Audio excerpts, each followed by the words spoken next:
चलिए, तो one shot video का डिमांड बहुत दिन से आ रहा था चैनल पे। तो आप लोगों की डिमांड को देखते हुए और आप जो लोग भी जेई नीट या बोर्ड की तैयारी कर रहे हो उनके लिए तैयारी का बहुत कम समय बच गया है, 2 से 3 महीने।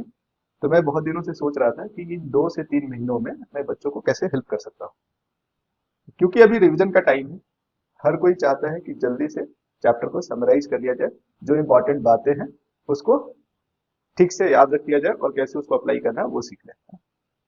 इसी क्रम में आप लोगों की मदद करने के लिए मैंने ये वन शॉट वीडियो तैयार किया है, जिसमें हमने सारे इंपॉर्टेंट चीजों को रखा है और खास करके क्वेश्चंस कैसे सॉल्व करना उसके अप्रोच को यहाँ पे हम लोग डिस्कस करेंगे विद एग्जांपल्स।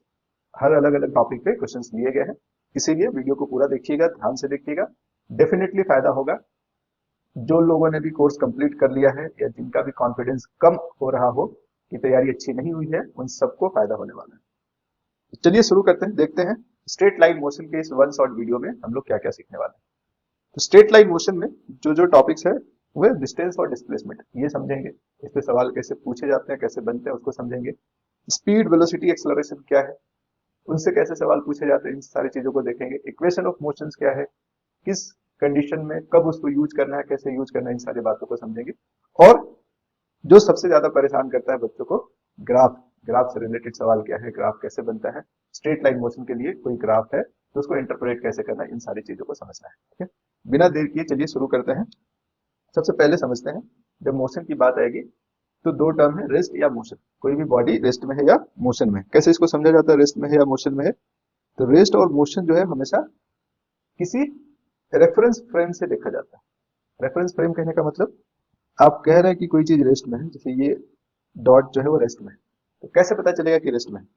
कोई आदमी होगा, कोई ऑब्जर्वर होगा। अब इस ऑब्जर्वर के रिस्पेक्ट में ये जो डिस्टेंस है इसका या जो पोजीशन है वो चेंज नहीं कर रहा है ना? ये हमेशा कांस्टेंट है, ये जो पोजीशन वेक्टर है वो कांस्टेंट है, वो टाइम के साथ नहीं बदल रहा है, तो हम कहेंगे कि रेस्ट में। पर यही एक आदमी जो चांद पे बैठा है, ये चांद घूम रहा है ऐसे पृथ्वी के चारों तरफ, तो ये आदमी के लिए ये जो पोजीशन वेक्टर है हमेशा क्या होगा, बदलता रहेगा। तो उस आदमी को दिखेगा कि ये पार्टिकल ही घूम रहा है ना? इसीलिए हम कहते हैं कि जो रेस्ट और मोशन टर्म है वो हमेशा रेफरेंस फ्रेम से देखा जाता है। और किसी के फ्रेम ऑफ रेफरेंस में कोई ऑब्जेक्ट रेस्ट में हो सकता है और दूसरे फ्रेम में वो मोशन में भी हो सकता है, या किसी को कोई ऑब्जेक्ट मोशन में दिख रहा है तो वो दूसरे फ्रेम में हो सकता है रेस्ट में। इसीलिए क्या कहते हैं, rest and motion are relative terms, they are not an absolute term. ये रेस्ट, कोई बॉडी रेस्ट में है या मोशन में, ये कहने के लिए आपको बताना पड़ेगा कि किस फ्रेम के रेस्पेक्ट में बात हो रही है। बात क्लियर है? क्या बोलते हैं, rest and motion are relative term. कभी 11th के एग्जाम में किसी का आ जाए तो यही लिखना है, not not an absolute term. ये एब्सोल्यूट टर्म नहीं है, मतलब किसी ने कह दिया कि रेस्ट में है तो वो फिक्स्ड नहीं है। मतलब दुनिया के किसी भी ऑब्जेक्ट को आप नहीं कह सकते हैं कि वो रेस्ट में ही, हो सकता है आपके लिए वो रेस्ट में हो और किसी और के लिए वो चल रहा है। जैसे अर्थ पे खड़ा पेड़, हम लोग को जनरली क्या दिखता है कि वो रेस्ट में है, पेड़ तो चल नहीं सकता है ना? पर यहाँ उसके पैरों पे चलने की बात नहीं हो रही, हमारे रिस्पेक्ट में चल रहा है या रुका हुआ वो बात हो रही है। हम अर्थ पे खड़ा है, वो रुका हुआ दिखेगा, पर क्योंकि अर्थ घूम रहा है, अगर बाहर से अर्थ को देखेंगे तो अर्थ घूम रहा है, तो अर्थ पे रखते हुए हर चीज घूम रहा है, तब वो फिर रेस्ट में कैसे होगा? जैसे आप फ्रेम चेंज करते हैं तो जो ऑब्जेक्ट आपको रेस्ट में दिख रहा था, आप दूसरे फ्रेम में चले जाते हैं तो वही चलता हुआ दिखता है। जैसे आप बस में बैठ जाते हैं तो वही पेड़ चलता हुआ दिखाई देने लगता है ना? तो रेस्ट, कोई भी ऑब्जेक्ट रेस्ट में है या मोशन में, ये रिलेटिव टर्म है, related to frame of reference. बात समझ में आ गई होगी।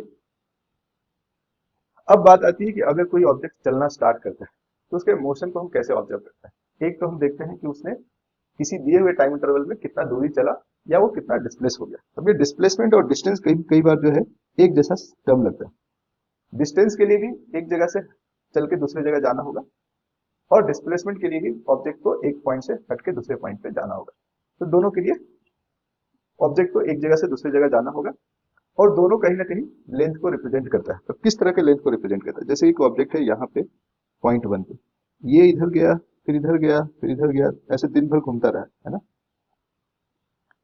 ऐसा दिन भर घूमता रहा। तो अगर इसके डिस्टेंस की बात करेंगे ना, डिस्टेंस की, तो पहले ये d1 चला, फिर d2 दूरी चला, फिर d3 चला, तो ये d1 plus d2 plus d3, ये तीनों का सम होगा डिस्टेंस। टोटल जो पाथ लेंथ है उसे हम लोग डिस्टेंस कहते हैं। डिस्प्लेसमेंट क्या है? डिस्प्लेसमेंट के लिए दिन भर क्या किया उससे हमको मतलब नहीं है, अभी प्रेजेंट सिचुएशन में कहाँ है और इनिशियली कहाँ था, उनके बीच को दिखाने वाला जो वेक्टर होता है, पोजीशन वेक्टर, उसे डिस्प्लेसमेंट कहते हैं। तो ऐसे अगर लेंथ की बात करें तो ये जो d4 है वो d4 अपना डिस्प्लेसमेंट है। डिस्प्लेसमेंट वेक्टर को जनरली r से लिखते हैं, ये इसका जो लेंथ है, मैग्नीट्यूड है, वो d4 है। हालांकि डिस्प्लेसमेंट में डायरेक्शन भी बताना पड़ता है। डिस्प्लेसमेंट का एक सीधा अर्थ समझिए, हिंदी में बहुत अच्छा टर्म है इसके लिए, विस्थापन, है ना। कोई भी चीज डिस्प्लेस हो गया, विस्थापित हो गया, ये कैसे पता चलता है? जिस जगह पे रखा था अगर घुमा के हम उसको वहीं रख देंगे तो डिस्प्लेसमेंट जीरो होगा, कहीं विस्थापित नहीं होगा, जहां था वहीं है। पर अगर उठा के हम उसको 1 मीटर दूर ले जाके रखते हैं तो ये जो 1 मीटर दूर है, ये डिस्प्लेसमेंट उसका 1 मीटर हुआ। लेकिन 1 मीटर दूर फिर अलग अलग जगहों पे हो सकता है ना। हम यहाँ खड़े हैं, हम 1 मीटर ईस्ट की तरफ जा सकते हैं, वेस्ट की तरफ जा सकते हैं, नॉर्थ की तरफ जा सकते हैं, साउथ की तरफ जाते हैं, नॉर्थ ईस्ट की तरफ भी जा सकते हैं। तो डिस्प्लेसमेंट का मतलब है कि एग्जैक्ट किधर गया है वो भी बताना है, 1 मीटर किस डायरेक्शन में गया है, इसीलिए डिस्प्लेसमेंट वेक्टर हो जाता है और डिस्टेंस में कोई डायरेक्शन नहीं बतानी पड़ती। बात समझ गए होंगे मुझे उम्मीद है। तो डिस्टेंस क्या है? Shortest length between the initial and final position, and distance is total path length. क्या है डिस्टेंस? डिस्टेंस है टोटल पाथ लेंथ। और डिस्प्लेसमेंट को क्या कहेंगे? सीधा एक लाइन में बोलना हो तो डिस्प्लेसमेंट जो है वो फाइनल पोजीशन का इनिशियल पोजीशन से वेक्टर है ना। ये एक तरह का position vector of final point from initial point, इतना भी कह देंगे तो काम चल जाएगा। उम्मीद करते हैं बात समझ में आ गई होगी। कई सवाल पूछा जाता है, इसमें पाथ का डायग्राम बना रहता है और टाइम भी दिया हुआ रहेगा। अब आपसे पूछेगा कि कितना डिस्टेंस चला, कितना डिस्प्लेसमेंट, तो डिस्प्लेसमेंट के लिए हमेशा इनिशियल और फाइनल पॉइंट पे ध्यान रखते हैं। अब आता है एवरेज स्पीड। अभी स्पीड, वेलोसिटी, ये दो ऐसे टर्म है जो फिर से सुनने में एक जैसा लगता है पर दोनों अलग अलग है। एवरेज स्पीड का क्या मतलब है? सबसे पहले अगर हम बात करें स्पीड की, तो स्पीड हमारा होता है rate of change of distance. Speed क्या है? स्पीड को अगर बोले तो बोलते हैं rate of change of distance with respect to time. अब एवरेज की बात क्या होगी? जब भी रेट ऑफ चेंज की बात आएगी ना, तो रेट ऑफ चेंज दो तरह से देखा जाता है। एक तो फाइनाइट टाइम इंटरवल में, 2 सेकंड में कितना स्पीड रहा, 5 सेकंड में क्या स्पीड रहा, 10 सेकंड में क्या रहा, 1 घंटे में क्या रहा, एक दिन में क्या रहा है। ऐसे आप समय इंटरवल को बड़ा छोटा रख सकते हैं, कोई भी फाइनाइट मेजरेबल वैल्यू रख सकते हैं। वो जो टाइम इंटरवल है, उस टाइम इंटरवल में जो एवरेज बात करते हैं कि किस एवरेज स्पीड से चला, वो एवरेज स्पीड। पर किसी पर्टिकुलर टाइम पे गाड़ी चल रही है, 0 टाइम से शुरू कर 1 घंटे तक चला, तो 10 मिनट जब हो रहा था तब स्पीड क्या थी, 10.1 मिनट पे क्या स्पीड थी, है ना, 10.0002 सेकंड पे क्या स्पीड था। तो किसी भी पर्टिकुलर एकदम इंस्टेंट पे, किसी एक इंस्टेंट पे, किसी एक पॉइंट पे स्पीड बताना हो तो वो इंस्टेंटेनियस कहलाता है। ठीक है, सबसे पहले एवरेज स्पीड। एवरेज स्पीड में आपको क्या करना है? जो भी टोटल डिस्टेंस चला गया है, total distance by time interval, जो समय अंतराल में ये डिस्टेंस आप ले रहे हो वो time interval, total distance by time interval, है ना। ये आपको एवरेज स्पीड बताता है, जो भी टोटल डिस्टेंस चला गया। डेल्टा एस से दिखा रहे हैं और टाइम इंटरवल को जैसे डेल्टा टी से दिखा रहे हैं। सिंबल कोई भी यूज किया जा सकता है, एस बाई टी भी लिखा जा सकता है। Average speed total distance by time interval. अगर 10 सेकंड में एवरेज स्पीड निकालने कहा गया है तो 0 से 10 सेकंड तक जो टोटल डिस्टेंस चला है उसको फाइंड करेंगे और उसे 10 सेकंड से डिवाइड करेंगे। 2 से 10 सेकंड के बीच एवरेज स्पीड क्या है, तो 2 से 10 के बीच जो डिस्टेंस चला गया उसको हम 10 - 2 यानी 8 सेकंड से डिवाइड करेंगे। ठीक है, जो जितना सिंपल है उसको उतना ही सिंपल रहने दिया जाए। अब इस क्वेश्चन को ट्राई करते हैं, देखिए कैसे सॉल्व करना है। अब क्वेश्चन जो है कई बार डायरेक्ट डिस्टेंस और टाइम देकर के नहीं पूछा जाता है।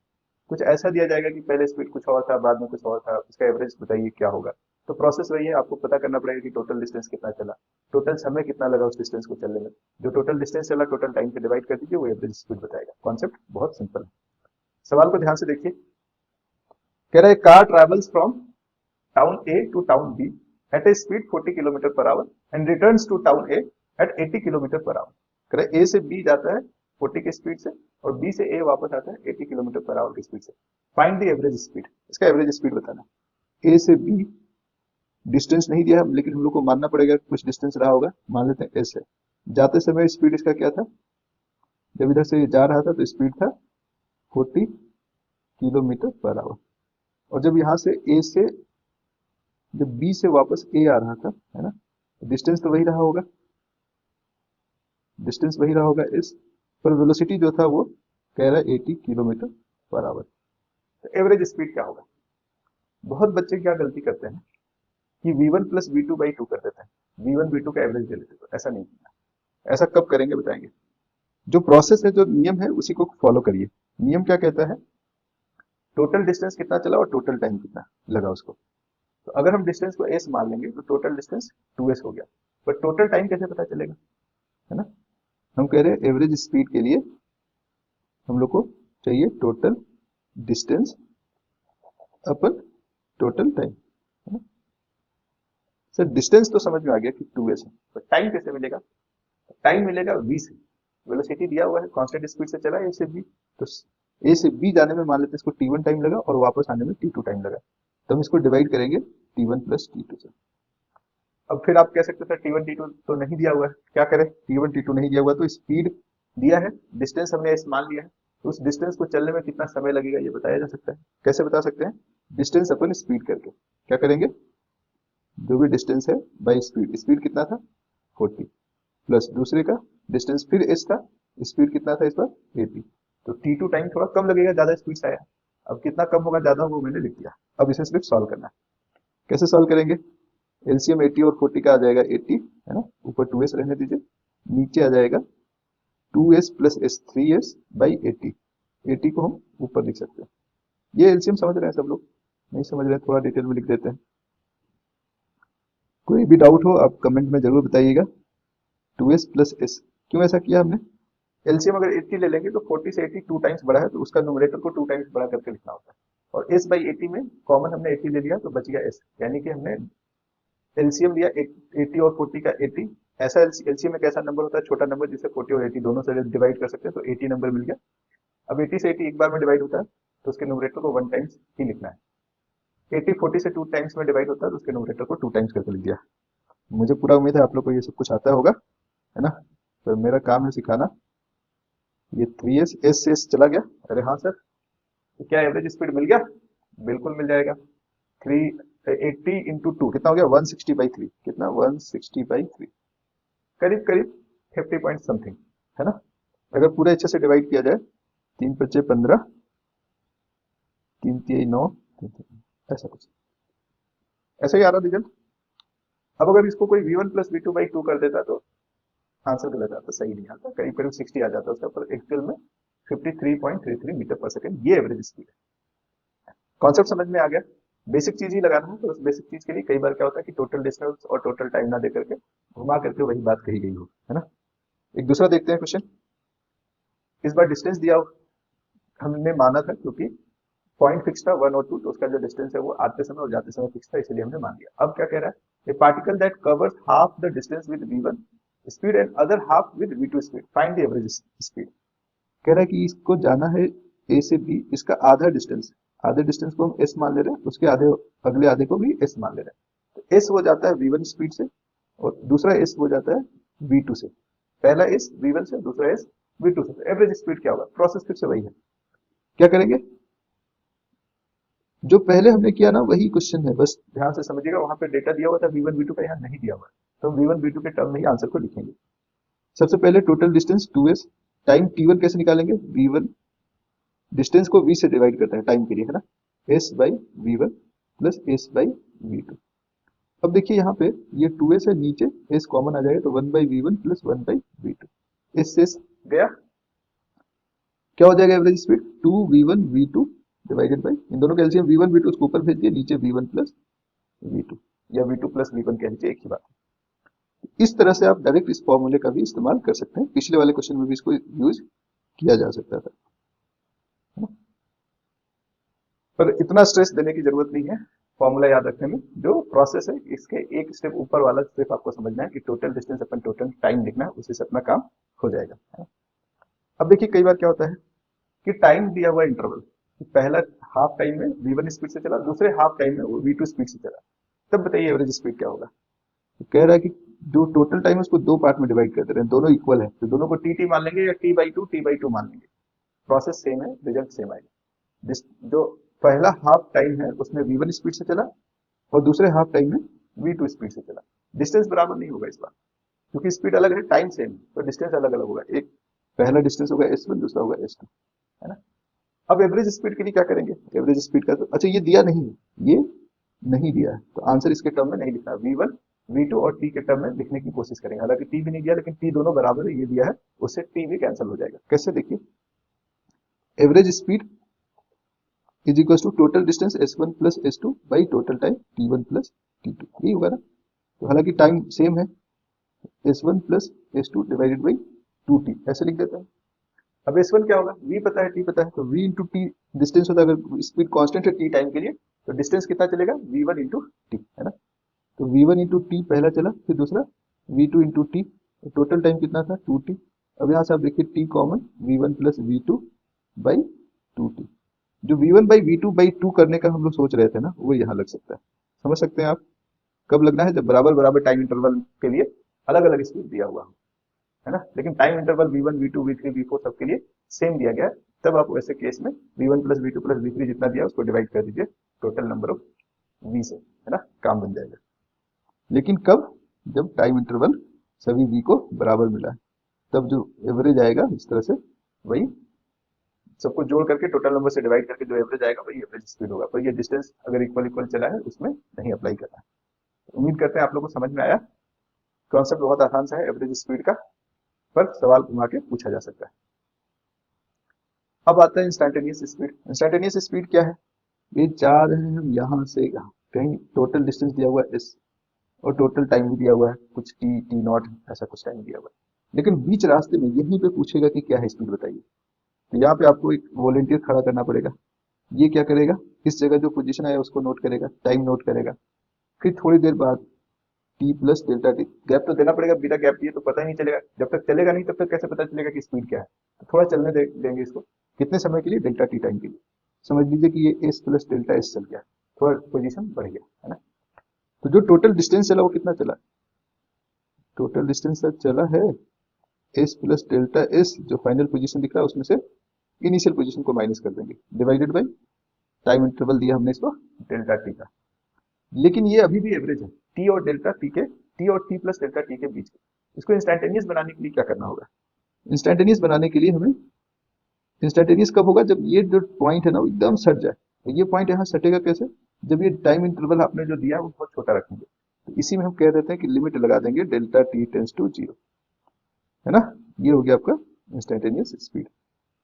अब ये भारी भरकम सा फॉर्मूला दिख रहा है, ये कह रहा है हम लिमिट लगाएंगे डेल्टा टी टेंस टू 0, और ये डेल्टा टी में जो डिस्टेंस ट्रेवल हुआ वो डिवाइडेड बाई डेल्टा टी, जहाँ डेल्टा टी बहुत छोटा है। ये जो भारी भरकम सा फॉर्मूला दिख रहा है ना, इसको लिखने का एक आसान सा तरीका है, उसको हम D by d T of S कह देते हैं।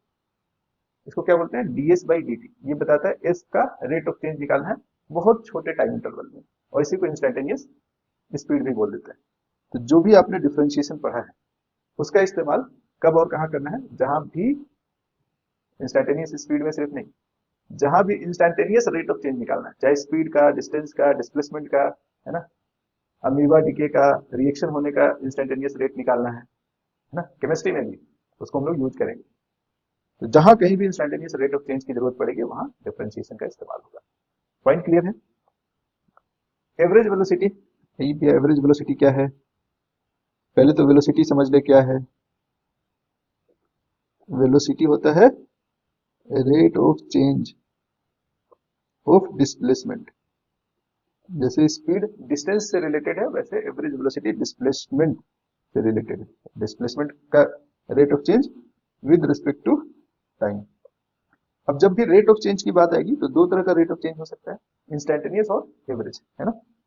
हम इन लोगों को क्या पहले समझना है, एवरेज वेलोसिटी। एवरेज वेलोसिटी का डेफिनेशन है चेंज इन पोजीशन, या फिर हम इसे बोलते हैं डिस्प्लेसमेंट, या बोल दीजिए नेट डिस्प्लेसमेंट, सबसे शॉर्ट में नेट डिस्प्लेसमेंट। नेट डिस्प्लेसमेंट के लिए क्या करते हैं, इनिशियल पोजीशन और फाइनल पोजीशन को देखते हैं, उसका डिफरेंस ले लेंगे divided by time interval. Net displacement कैसे मिलेगा? फाइनल पोजीशन का पोजीशन वेक्टर में से इनिशियल पोजीशन के पोजीशन वेक्टर को घटा दीजिए, तो ये आपको डिस्प्लेसमेंट वेक्टर मिल जाता है delta T.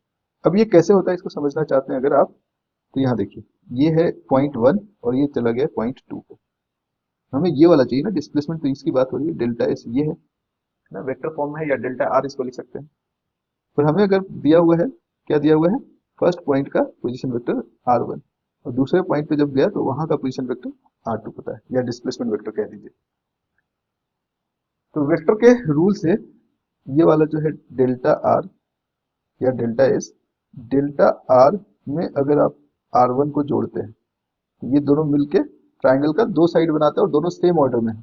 Triangle law of addition कहता है वो तीसरा साइड ट्राइंगल का जो अपोजिट ऑर्डर में है, जो क्या है यहाँ पे r2, वो इन दोनों के सम के बराबर है, इसीलिए डेल्टा आर जो है वो r2 माइनस r1 है।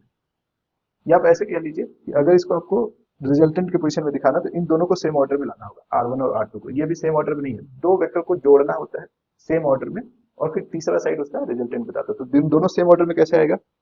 दोनों को सेम ऑर्डर में लाने के लिए इसको उल्टा करना पड़ेगा r1 को, इसको जब आप उल्टा करेंगे तो ये माइनस r1 हो जाएगा, यानी माइनस r1 को r2 के साथ जोड़ेंगे तो ये दोनों सेम ऑर्डर में आ गया, और फिर इनिशियल पॉइंट यानी 1 और 2 को मिलाने वाला जो वेक्टर होगा वो ट्राइंगल का थर्ड साइड बन जाएगा, जो माइनस r1 और प्लस r2 का रिजल्टेंट होगा। तो बात समझ गए?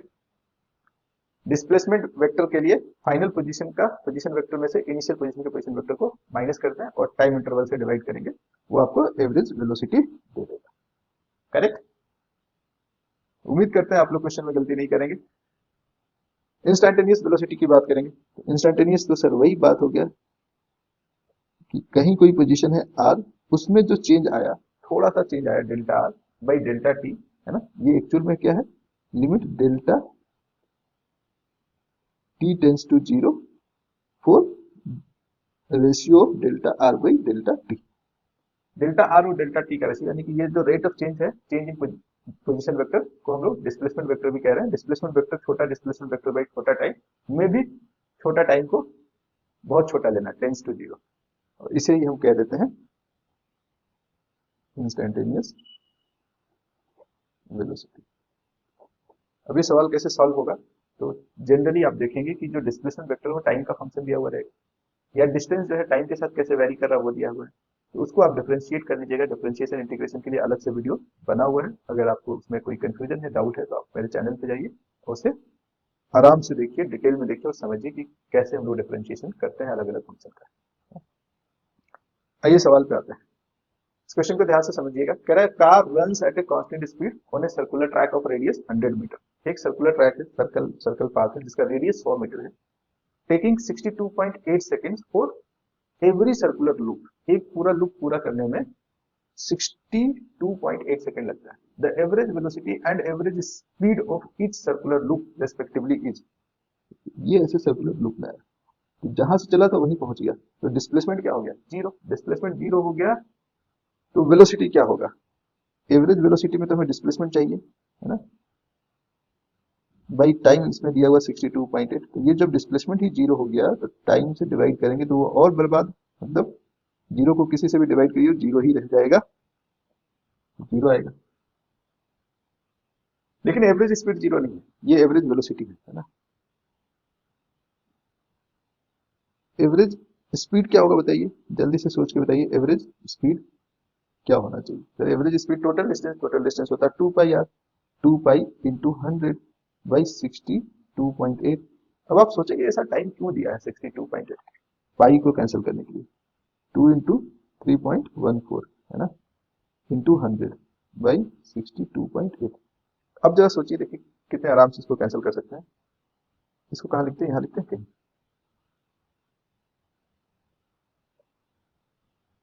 कलर चेंज कर दें ताकि अलग से हाईलाइटेड रहे। क्या करना है एवरेज स्पीड के लिए? एवरेज स्पीड के लिए अपना आ गया है, ये हो जाएगा 6.28 इंटू 100 बाई 62.8। 6.28 से 62.8 10 टाइम्स बड़ा है, 10 से 100 को मारेंगे लास्ट में मिलेगा 10 मीटर पर सेकंड। पहले क्या पूछा है, एवरेज वेलोसिटी, फिर पूछा है average speed. Average velocity 0 option A और बी बता रहा है।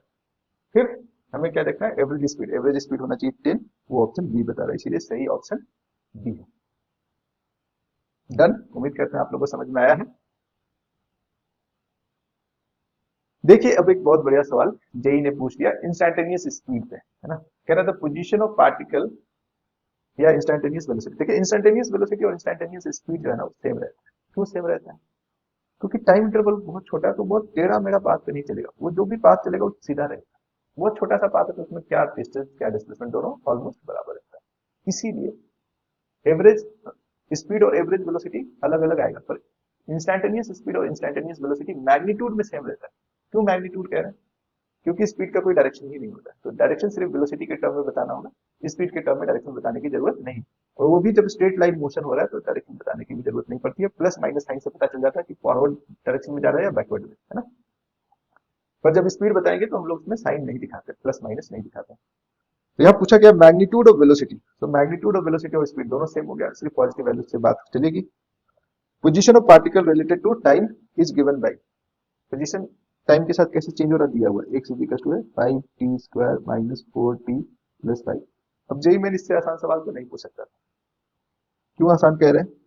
क्योंकि हमें वेलोसिटी बताना है, इंस्टैंटेनियस वेलोसिटी किसी टाइम पे अगर पूछ दिया इसका मतलब इंस्टैंटेनियस है। तो इंस्टैंटेनियस के लिए पहला स्टेप डिफरेंशिएट करिए, dx बाई dt, जो भी x दिया है या जो भी पोजीशन दिया हुआ है या जिससे भी डिस्टेंस या पोजीशन दिया गया उसको डिफरेंशिएट कर लीजिए। ये x हो सकता है, कहीं s हो सकता है, कहीं r हो सकता है, इसलिए घबराना नहीं। इसको डिफरेंशिएट करिए, 5t², 5 का तो 5 रह जाएगा, कोई भी कांस्टेंट मल्टीप्लिकेशन में है तो उसको बाहर करते हैं और डिफरेंशिएट करते हैं फंक्शन का, जो वेरिएबल है उसका। t² का डिफरेंशिएशन 2 इंटू टी। डिफरेंशिएशन में एक थंब रूल याद रखिए, जो भी पावर है अल्जेब्रिक फंक्शन का वो एक कम हो जाता है डिफरेंशिएट होने पे, पावर 2 एक कम हो जाएगा और जो पावर था उससे उसको मल्टीप्लाई करना, यानी 2 into t to the power 1 minus 4 as it is, 1 से मल्टीप्लाई करेंगे और टी का पावर 1 है तो डिफरेंशिएट होने के बाद 0 हो जाएगा, 0 हो जाने का मतलब हो गया टी का पावर 0 मतलब 1 हो गया फिर। और कांस्टेंट अगर अकेला है कुछ नहीं उसके साथ तो उसका डिफरेंशिएशन 0। क्या आ रहा है, जो हमारा वेलोसिटी का एक्सप्रेशन है वो आ रहा है 10t माइनस 4। पर ये v कब पूछा गया है, at t equal to 2 second. इसमें अब 2 रख देना है t की value, v is equal to हो जाएगा 10 इंटू 2 माइनस 4, कितना 20 माइनस 4 16। कोई ऑप्शन है? ऑप्शन डी सही आंसर होगा। तो एकदम आसान सा सवाल, 30 सेकंड में सॉल्व होने वाला सवाल जेई पूछता है। ऐसा नहीं कि जेई हमेशा डिफिकल्ट सवाल पूछता है, इसीलिए हर तरह के क्वेश्चंस के लिए तैयारी रखनी है। अब आती है बात एक्सेलरेशन की। एक्सेलरेशन क्या है पहले समझेंगे, फिर समझेंगे एवरेज एक्सेलरेशन क्या है ना। एक्सेलरेशन की सिर्फ बात कही जा रही है, तो एक्सेलरेशन होता है the rate of change of velocity. Acceleration का रिश्ता नाता वेलोसिटी से, स्पीड से नहीं है, ये बात ध्यान रखिएगा, आगे काम आएगा। The rate of change of velocity with respect to time, velocity के रेट ऑफ चेंज को एक्सेलरेशन कहते हैं। अब जहां रेट ऑफ चेंज आया वहां दो तरह का रेट ऑफ चेंज हो सकता है, एवरेज रेट ऑफ चेंज हो सकता है और इंस्टैंटेनियस हो सकता है।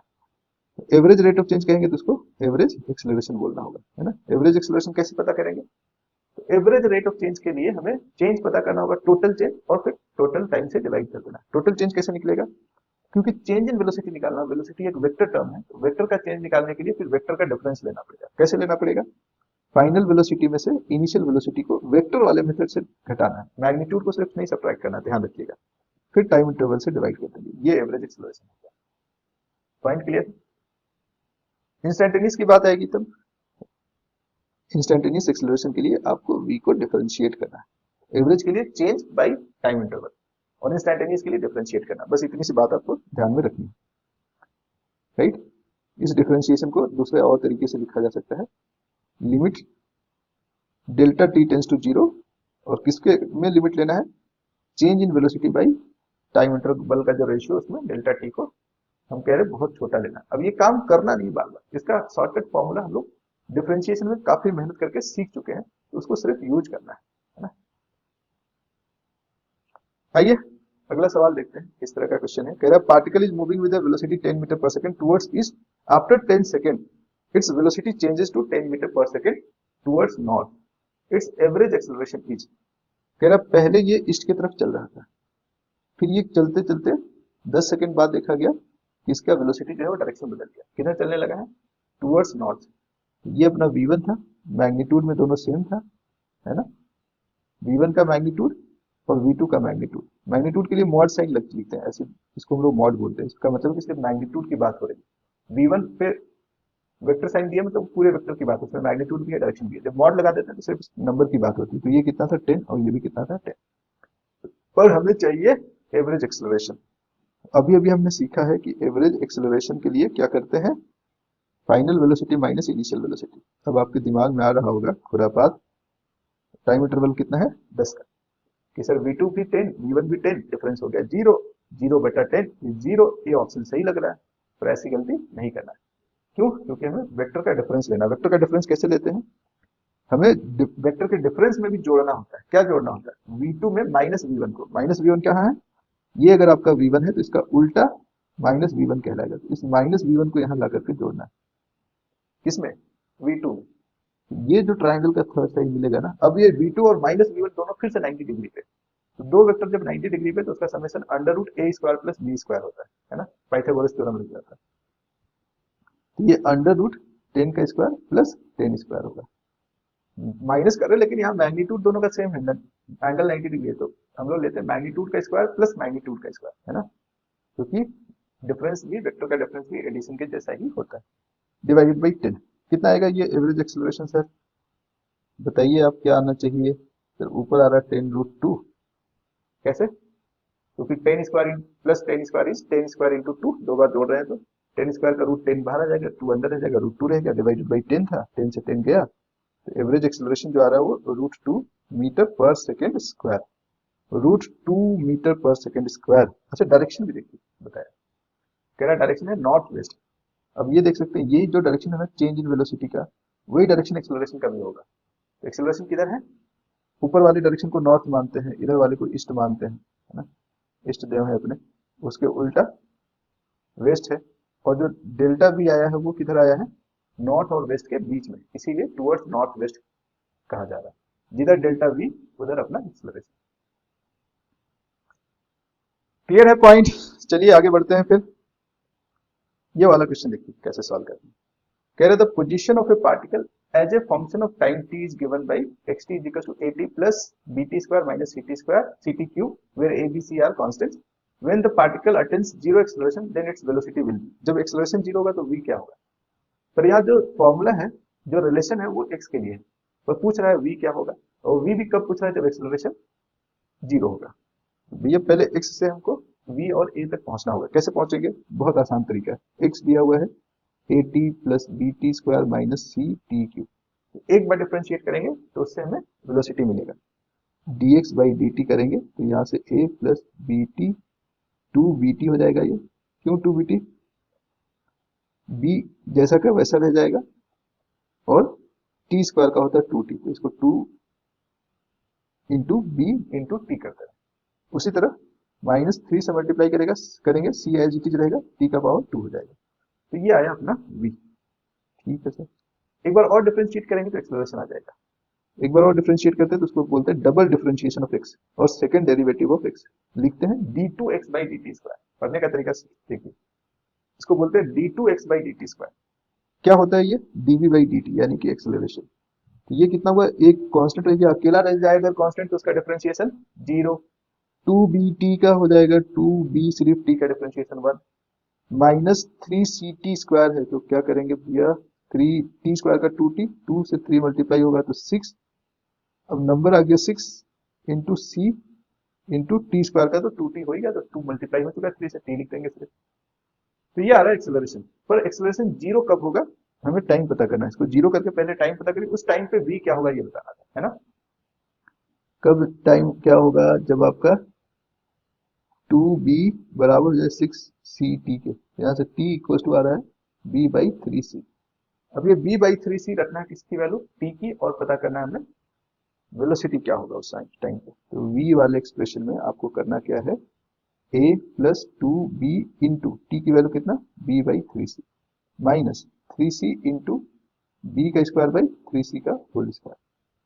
तो कट पिट के क्या बच रहा है देखिए, a बच जा रहा है 3c और ये 2b स्क्वायर बाई 3c, यहाँ पे माइनस 3c एक कट जाएगा, है ना।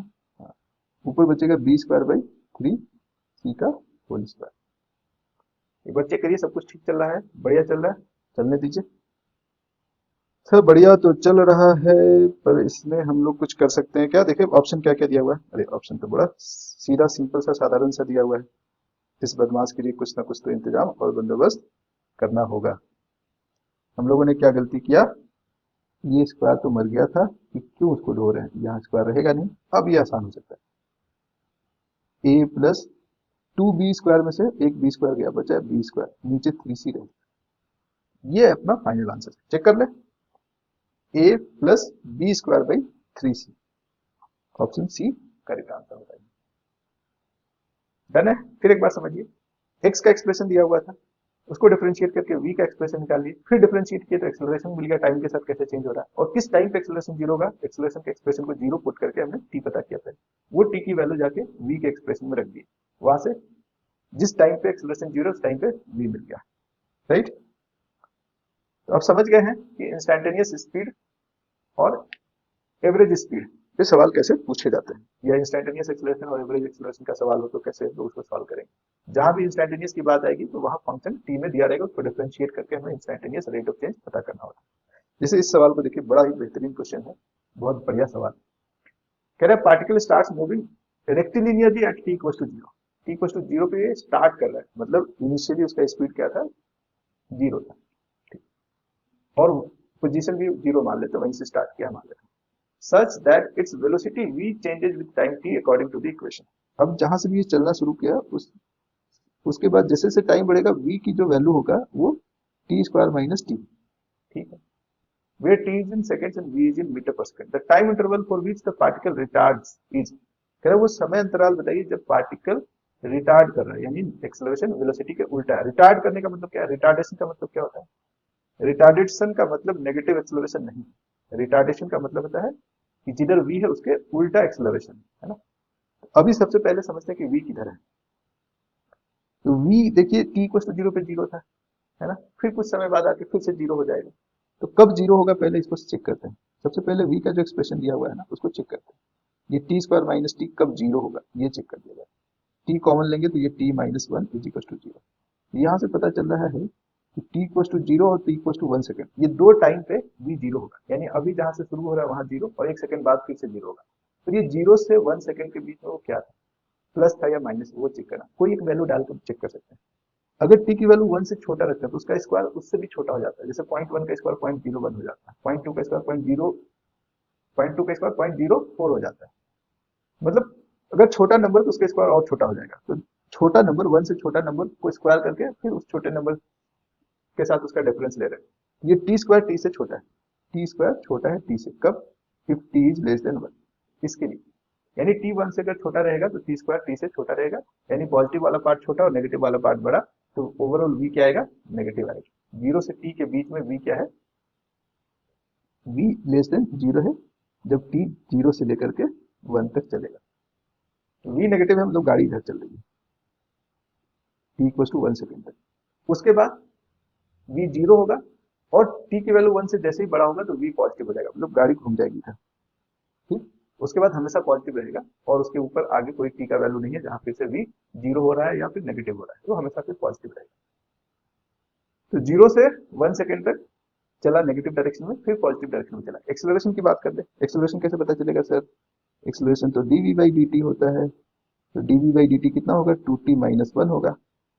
अब फिर वही बात आती है, एक्सेलरेशन पॉजिटिव से नेगेटिव, नेगेटिव से पॉजिटिव कब चेंज होता है, जहां एक्सेलरेशन जाके जीरो हो। तो सबसे पहले चेक करते हैं एक्सेलरेशन जीरो कहां हो रहा है, यानी कि 2t माइनस वन जीरो कहां हो रहा है, तो ये हो रहा है t इक्वल टू 1/2 पे, यानी t equal to half second पे जाके एक्सेलरेशन जीरो हो जाएगा। और t इक्वल टू जीरो पे क्या था, t इक्वल टू जीरो पे -1 था, -1 से जीरो जाएगा, यानी -1 से जीरो उछल के नहीं जाएगा, -1 से -0.5 होगा, -0.02 होगा, -0.01 होगा, फिर जीरो होगा, ऐसे घट के जाएगा, है ना। और फिर अगर आप देखेंगे टी की वैल्यू हाफ से बड़ा रखेंगे तो एक्सेलरेशन पॉजिटिव हो जाएगा, यानी टी इक्वल टू हाफ से पहले एक्सेलरेशन नेगेटिव था, इसके बाद ये एक्सेलरेशन जो है वो पॉजिटिव हो जा रहा है, t equal to half second के बाद एक्सेलरेशन पॉजिटिव हो जा रहा है। तो अब आप देखिए यहाँ पे एक्सेलरेशन नेगेटिव और v भी नेगेटिव था, दोनों एक ही डायरेक्शन में थे, तो ये रिटार्डेशन नहीं कहलाएगी। यहाँ पे एक्सेलरेशन पॉजिटिव है और v नेगेटिव था, उल्टा चल रहा था, एक्सेलरेशन पॉजिटिव मतलब पॉजिटिव एक्स की तरफ हो गया। तो ये जो इंटरवल है हाफ से लेके 1 तक, उसमें एक्सेलरेशन पॉजिटिव और वेलोसिटी नेगेटिव, उसके बाद t इक्वल टू 1 सेकंड के बाद एक्सेलरेशन भी पॉजिटिव और वेलोसिटी भी पॉजिटिव, तो उसको रिटार्डेशन नहीं कहेंगे। तो रिटार्डेशन कब से कब रहा है, t हाफ से लेकर 1 सेकंड के इंटरवल में एक्सेलरेशन वेलोसिटी के डायरेक्शन के उल्टा रहा है, इसीलिए इसको बोलते हैं रिटार्डेशन पीरियड का है। बहुत अच्छा सवाल था। वीडियो समझ में ना आया हो तो फिर से एक बार रिवर्स करके देख लीजिएगा, उसके बाद भी ना समझ में आए तो कमेंट में जरूर बताइएगा। अब आती है बात इक्वेशन ऑफ मोशन, और किसके लिए, ऑफ स्ट्रेट लाइन। अब स्ट्रेट लाइन पे अगर मोशन हो रहा है तो उसके मोशन को इक्वेशन कैसे लिखेंगे। स्ट्रेट लाइन में जब भी मोशन हो तो पार्टिकल या तो आगे चल रहा होगा या पीछे चल रहा होगा, है ना, टू एंड फ्रो दो ही ऑप्शन है और कोई डायरेक्शन नहीं है। तो जनरली स्ट्रेट लाइन मोशन में हम लोग डायरेक्शन की जगह पे प्लस माइनस साइन का इस्तेमाल करते हैं, उसी से अपना काम हो जाता है। ठीक है सर। अब ये इसमें जनरली क्या होता है कि जो पोजीशन है उसको एक्स से या एस से लिख देते हैं, एस से या एक्स से लिख देते हैं। अब ये एस पॉजिटिव है नेगेटिव, उससे पता चलेगा कि मौजूदा हालत उसकी क्या है। और जो इसका वेलोसिटी है v, वो सीधे ds बाई dt हो जाता है। ये क्या था, ये पोजीशन था, याद रखिएगा, डिस्प्लेसमेंट नहीं था, पोजीशन था। डिस्प्लेसमेंट क्या होगा, s2 माइनस s1, डिस्प्लेसमेंट क्या होगा, s2 माइनस s1, सीधा प्लस माइनस जो फाइनल पॉइंट है उसमें से इनिशियल पॉइंट को घटा देना, क्योंकि एक ही लाइन पे है तो इसमें वेक्टर का ज्यादा रोल नहीं है ना। 10 मीटर पे था 15 पे चला गया तो 15 माइनस 10 कर देना, एक ही लाइन पे है तो हम लोग डायरेक्ट मैग्नीट्यूड का डिफरेंस ले सकते हैं, नंबर का डिफरेंस ले सकते हैं कहीं। अब एक्सेलरेशन क्या होगा सर, एक्सेलरेशन तो dv बाई dt होता है, यानी कि, और v जो था ds बाई dt, तो इसको हम लोग dt of d by dt of ds by dt भी लिखते हैं, और इसी को हम लोग d2s बाई dt स्क्वायर भी लिखते हैं। तो v और s में या v और t में रिलेशन देखना है तो ये वाला काम आएगा, v t और s में। a t और s में रिलेशन देखना है तो इन दोनों को देखेंगे, a v और t में देखना है तो इनको देखेंगे। तो यही मेन रिलेशन है जिसे हम इक्वेशन ऑफ मोशन भी कहते हैं, पर ये बड़ा कॉम्प्लेक्स है।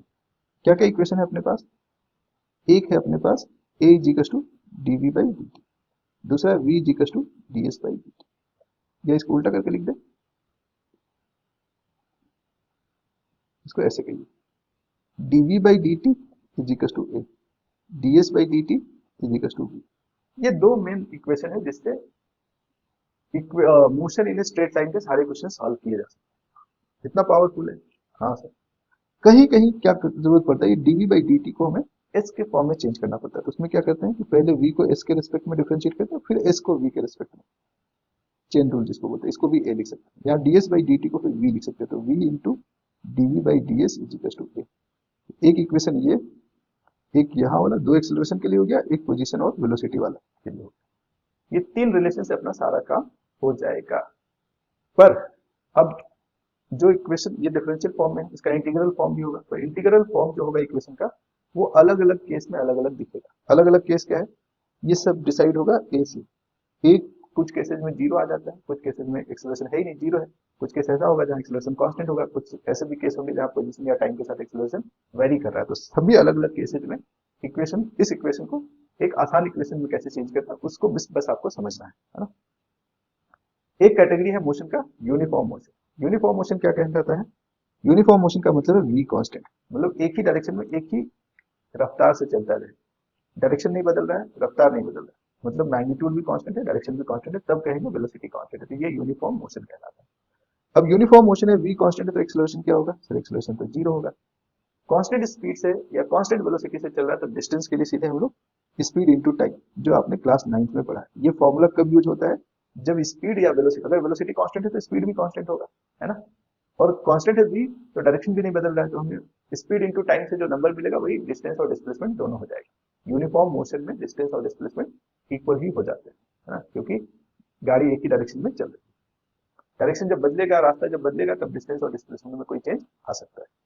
और ये distance is equal to speed into time हमेशा नहीं लगता है, जब स्पीड कांस्टेंट रहता है तब लगेगा। अगर स्पीड चेंज हो रहा है हर एक टाइम पे, पहले 1 था, फिर 2, फिर 3, फिर 5, फिर 6, तो हर टाइम इंटरवल में जितने इंटरवल के लिए स्पीड कांस्टेंट था उस इंटरवल से स्पीड को मल्टीप्लाई करेंगे, और हर v इंटू डी टी या v1 into d t, v2 into d t, इन सबको ऐड करना होगा, एडिशन इंटीग्रेशन से होता है, इस पे हम लोग आगे चर्चा करेंगे।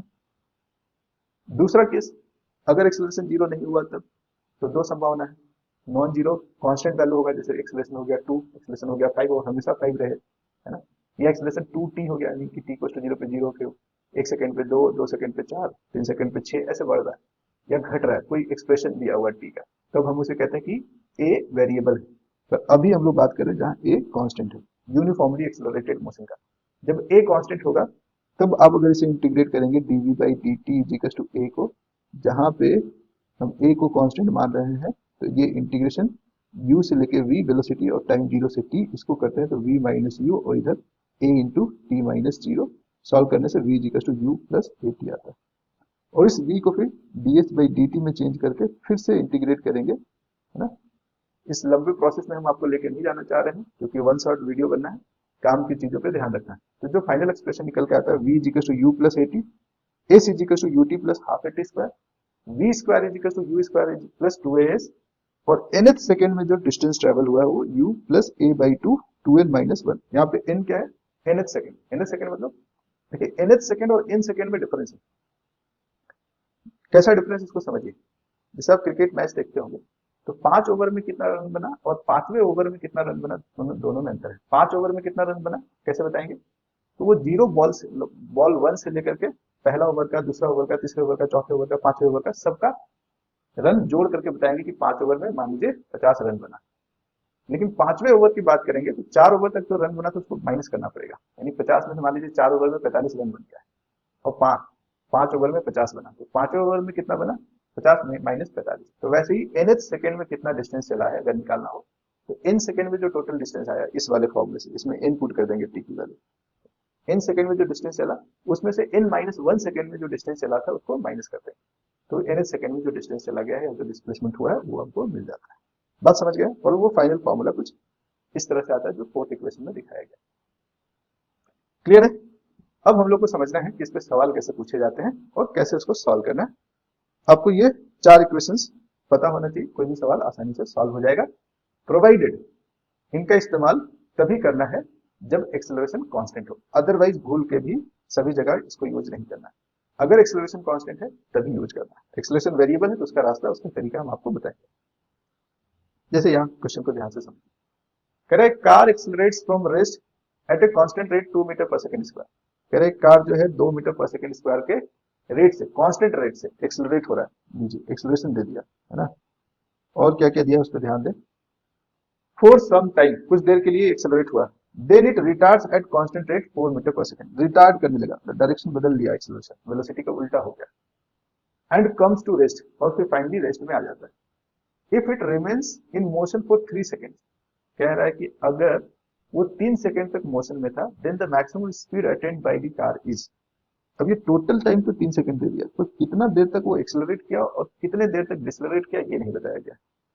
भैया पहले स्पीड ये पहुंचा है ना, जीरो से स्टार्ट किया था, रेस्ट बोल रहा था, u जीरो था, वहां से v पहुंचा, और फिर फाइनल v जो था ना वो जीरो हो गया रिटार्डेशन होते होते। पहले एक्सेलरेशन इधर था a1 और फिर ये इधर था a2, a1 a2 की वैल्यू दी हुई है, बीच में जो v मैक्सिमम अटेन किया है ना उसको पता करना है। कैसे पता करेंगे, टोटल टाइम दिया हुआ है, टोटल टाइम क्या है 3 सेकेंड्स, तो मान लीजिए कि पहला t सेकंड तक ये स्पीड को बढ़ाया और फिर अगला 3 माइनस टी सेकंड तक स्पीड घटा हो, ऐसा मान सकते हैं। तो पहले t सेकंड में कितना स्पीड गेन किया, v क्या होगा sir, u plus a T या a1 t कह लीजिए, u तो जीरो था, a1 कितना है 2 इंटू टी, तो v की वैल्यू कितना है 2 इंटू टी। एक इक्वेशन यहां से मिला। दूसरा, अब यही v दूसरे टर्न में इनिशियल वेलोसिटी माना जाएगा। अब यहां से यहां मोशन को जब आप देखेंगे तो ये इनिशियल स्पीड है और ये फाइनल स्पीड है। फाइनल स्पीड का फॉर्मूला क्या है, u प्लस ए टी, वही फॉर्मूला है। तो ये फाइनल जीरो है, इनिशियल वाला अपना v है, एक्सेलरेशन कितना है -4, क्यों -4, ये टाइम कितना 3 माइनस टी, 3 सेकंड टोटल है तो उसमें t बीत चुका है, 3 माइनस टी जो समय बचा उसमें v को जीरो करना है। तो यहां से एक एक्सप्रेशन निकल के आएगा v is equal to 12 minus 4t, ये इक्वेशन नंबर 2। इक्वेशन 1 और 2 को सॉल्व करते हुए हमें v की वैल्यू पता करना है। तो 2t हमें दिया हुआ कितना है v, 40 कितना होगा 2v होगा, तो ये v माइन बराबर 12 माइनस 40 को क्या डायरेक्ट हम 2v लिख सकते हैं, इक्वेशन 1 से लिख सकते हैं। तो 3v को क्या 12 लिख सकते हैं, v को क्या 3 लिख सकते हैं, 12 बाई v को कितना लिख सकते हैं 4, सॉरी। क्लियर है पॉइंट?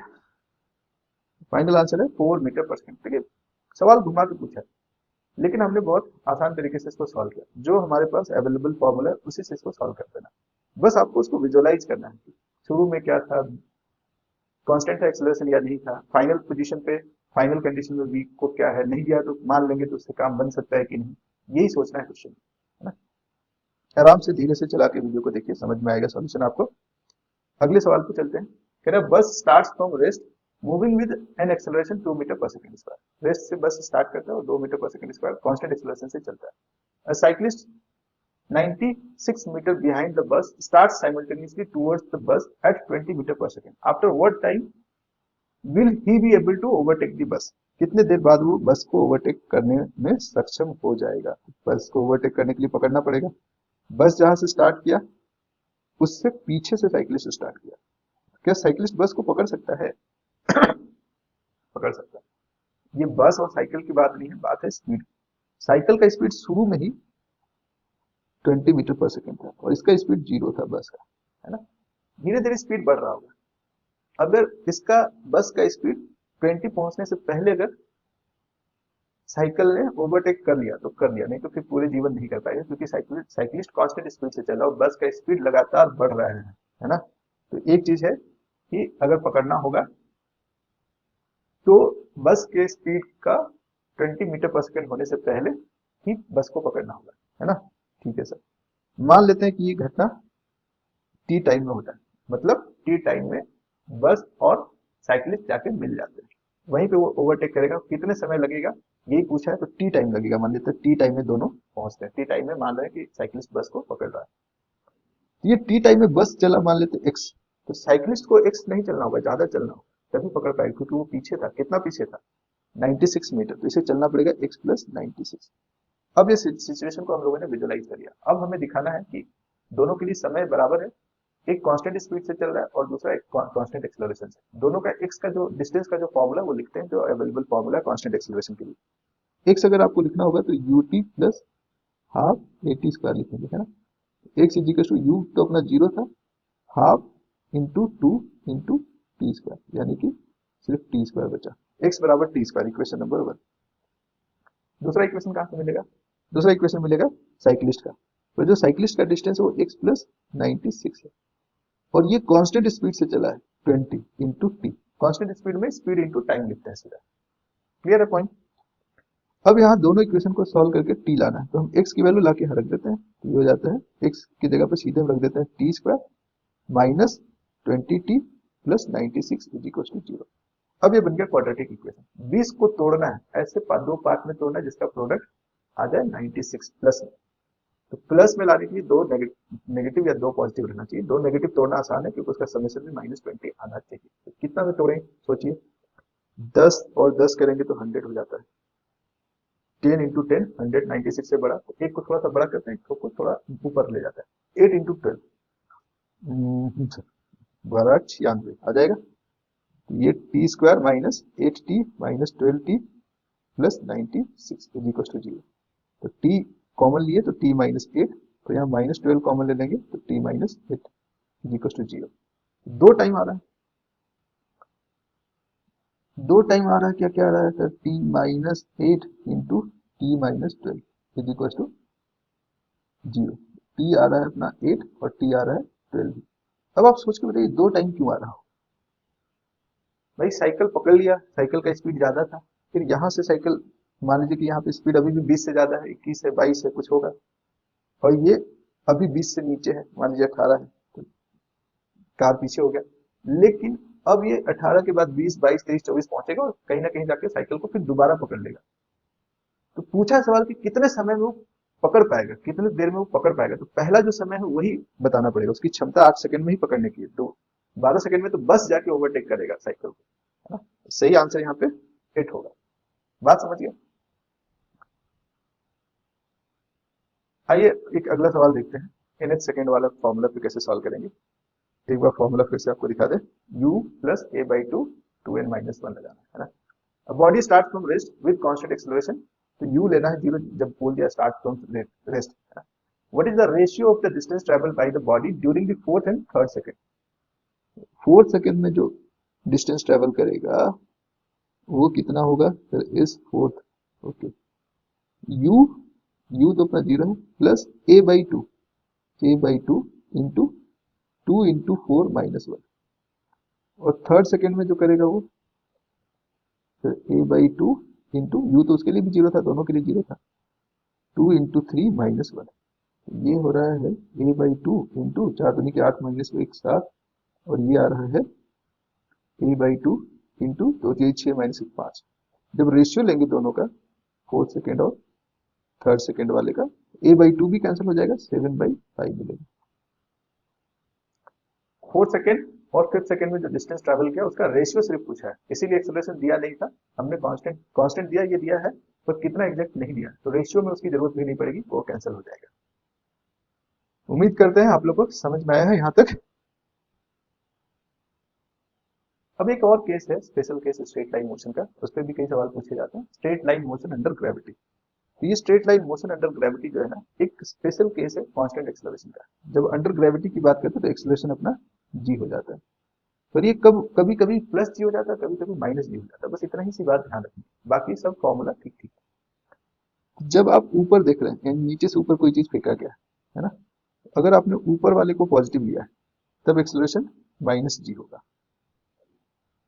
ये यहाँ पे आ गया, एस हो गया अपना एच, है ना, यू हो गया अपना पॉजिटिव, पर जब नीचे आ रहा होता है ऐसे, तो अपने पास दो चॉइस है, या तो जो स्पीड है या वेलोसिटी है किसी पॉइंट पे, उसको नेगेटिव कंसीडर करें। अगर इसे आपने पॉजिटिव कंसीडर किया है, मतलब कि आप नीचे के डायरेक्शन को पॉजिटिव मान रहे हैं, तब एक्सेलरेशन प्लस जी होगा, है ना।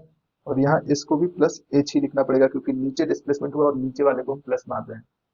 अगर आप इसी केस में सेकंड वाले में ज्यादा कंफ्यूजन होता है, अगर जी नेगेटिव लेंगे तो एस भी नेगेटिव लेना पड़ेगा और वी को भी नेगेटिव लेना पड़ेगा, क्योंकि दोनों ही नीचे के डायरेक्शन में पॉइंट, तीनों नीचे के डायरेक्शन में पॉइंट कर रहा है। तो कई बार क्या होता है कि अगर सब कुछ नीचे है, वेलोसिटी भी नीचे है, डिस्प्लेसमेंट भी नीचे है और जी भी नीचे है, तो सबको पॉजिटिव मान लेते हैं, है ना।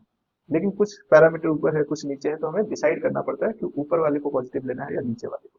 अगर आपने ऊपर के डायरेक्शन को पॉजिटिव कंसीडर किया है तो जी नेगेटिव, यानी एक्सेलरेशन नेगेटिव, और अगर नीचे वाले डायरेक्शन को पॉजिटिव कंसीडर कर रहे हैं तो जी को पॉजिटिव देना होगा। बस इतना ऐसा काम करना है, बाकी फॉर्मूला सब सेम है। फॉर्मूला क्या है, एस के लिए you t plus half a t square. अब ए की वैल्यू प्लस जी रखना है या माइनस जी, ये डिसाइड करना होगा। V is equal to u plus a t and v square is equal to u square plus 2a। यहाँ पे क्या करना है, ए कहीं कहीं प्लस जी होता है और कहीं कहीं माइनस जी, बस ये सही से डायरेक्शन समझ करके जी की वैल्यू रख देंगे, एस यू का साइन सही से रख देंगे तो क्वेश्चन सॉल्व हो जाएगा। कोई दम नहीं होता है वर्टिकल मोशन के क्वेश्चन।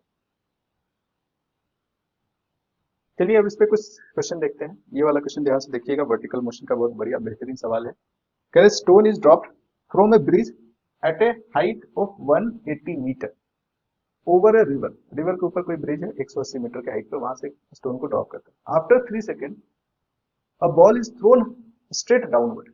3 सेकेंड बाद एक और बॉल को स्ट्रेट डाउनवर्ड थ्रो कर रहे हैं।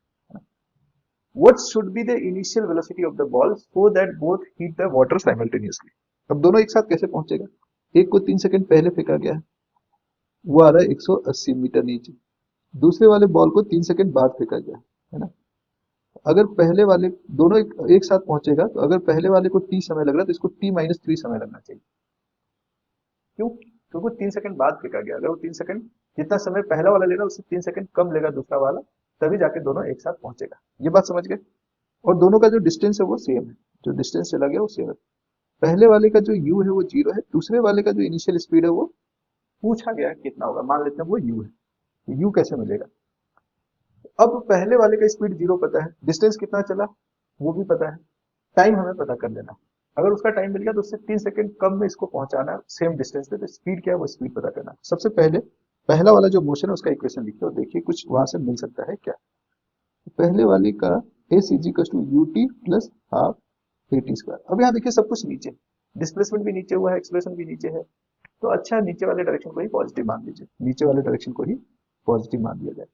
तो एस हमारा पॉजिटिव 180 होगा, यू 0 था, हाफ जी की वैल्यू पॉजिटिव में 10 रखेंगे इंटू टी स्क्वायर।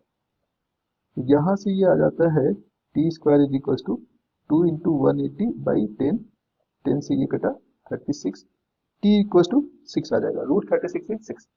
तो ये समझ में आया कि इसको पहले वाले को 6 सेकंड लगता है, दूसरे वाले को कितना लगेगा, तो दूसरे वाले को 3 सेकंड लगेगा। तो 3 सेकंड में 180, 3 सेकंड में 180 मीटर चलने के लिए इनिशियल स्पीड क्या होगा ये बताना है। तो हम क्या करेंगे, ये अपना T2 है ना। तो सेकंड वाले एक्सप्रेशन में हम लोग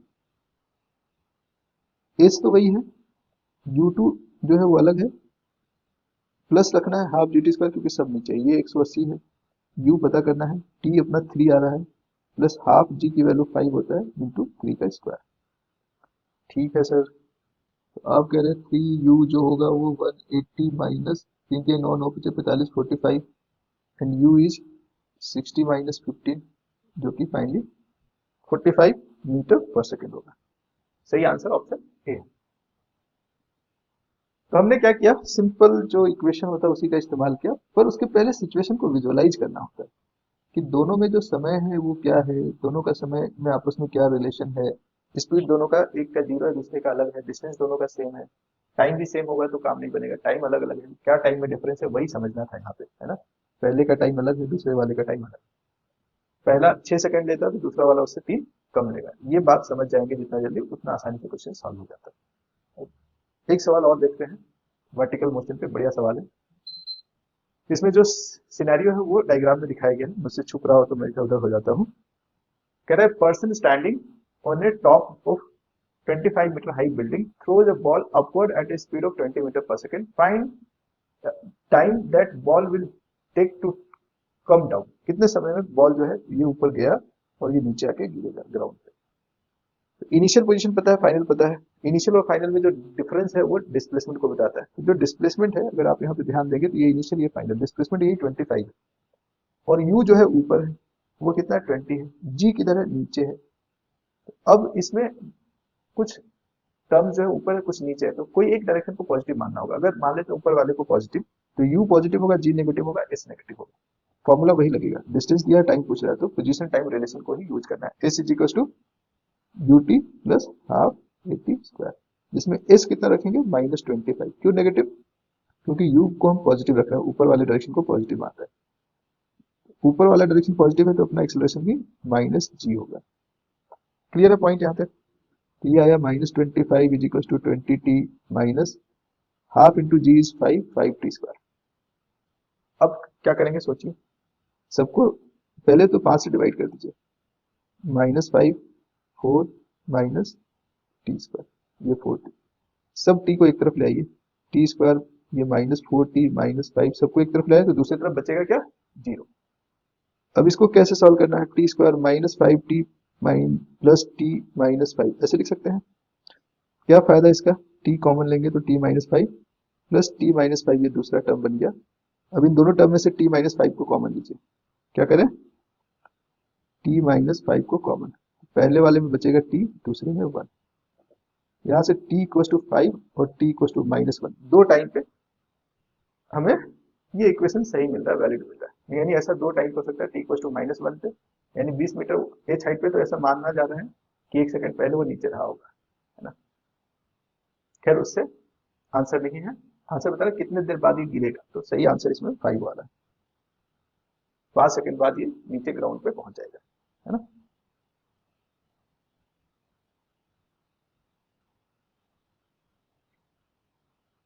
अब अगला केस समझेंगे, equation of motion for non uniform acceleration कैसा होगा। ओहो, नॉन यूनिफॉर्म एक्सेलरेशन में आपको स्टार्ट करना है यहाँ से dv by dt equal to a से। अब कुछ केसेस में a जो है टाइम का फंक्शन रहता है, अगर एक्सेलरेशन यूनिफॉर्म नहीं है, नॉन यूनिफॉर्म है, तो एक्सेलरेशन या तो ऐसा कुछ रहेगा 3t square minus 2t plus 5 ऐसा कुछ रहेगा, या a जो है वो पोजीशन का फंक्शन रहेगा 2x माइनस 3 ऐसा कुछ रहेगा।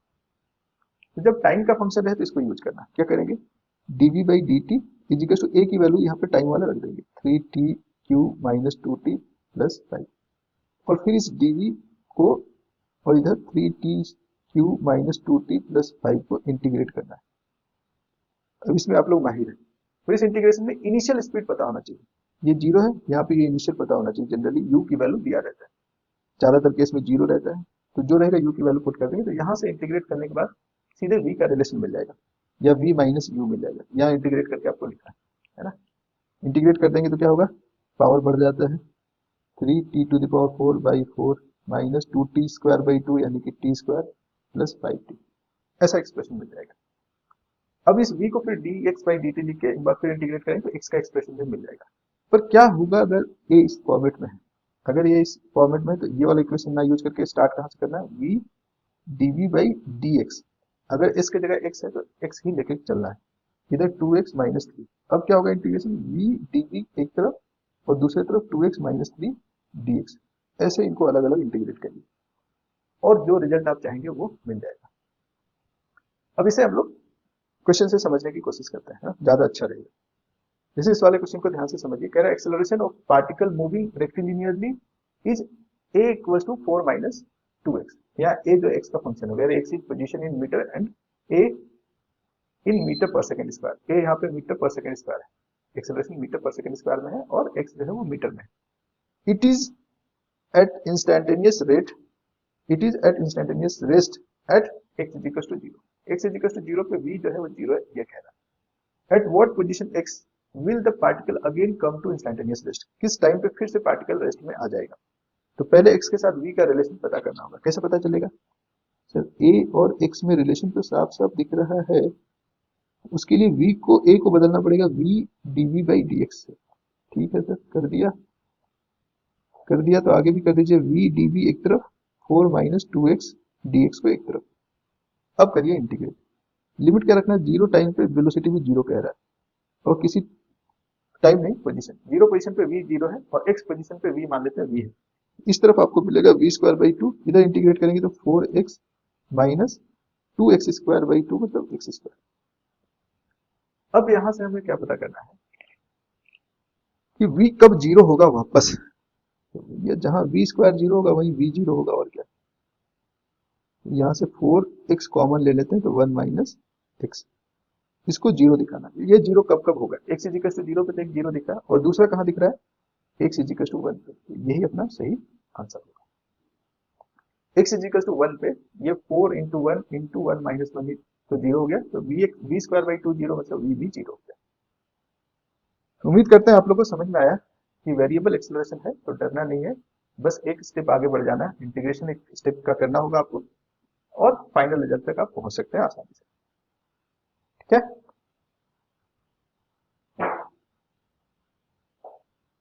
आगे बढ़े। अब आइए ग्राफ। ग्राफ पे कैसे सवाल पूछे जाते हैं उसको समझना है। तो ग्राफ में टाइम के साथ पोजीशन कैसे चेंज हो रहा है उसका ग्राफ हो सकता है ना। हमने टाइम और पोजीशन का रिलेशन देखा इक्वेशन में, पर कई बार ये ग्राफ में दिखाया जाता है। लेकिन ग्राफ किसका है, स्ट्रेट लाइन मोशन का। किसका ग्राफ है, straight line motion. Straight line motion में डिस्प्लेसमेंट जो है या तो पॉजिटिव होगा या नेगेटिव होगा, डायरेक्शन से इसका कोई लेना देना नहीं है क्योंकि इधर उधर वो प्लेन में नहीं चल रहा, एक लाइन में चल रहा है। लेकिन ग्राफ हमेशा स्ट्रेट लाइन होगा जरूरी नहीं है। क्यों ऐसा कह रहे हैं, ये कभी x की वैल्यू बढ़ रही होगी, कभी घट रहा होगा, कभी बढ़ रहा होगा, ऐसा होगा ना। इट्स नॉट नेसेसरी कि ये स्ट्रेट लाइन हो, ये बात को समझिए पहले। ये जरूरी नहीं कि स्ट्रेट लाइन होना चाहिए।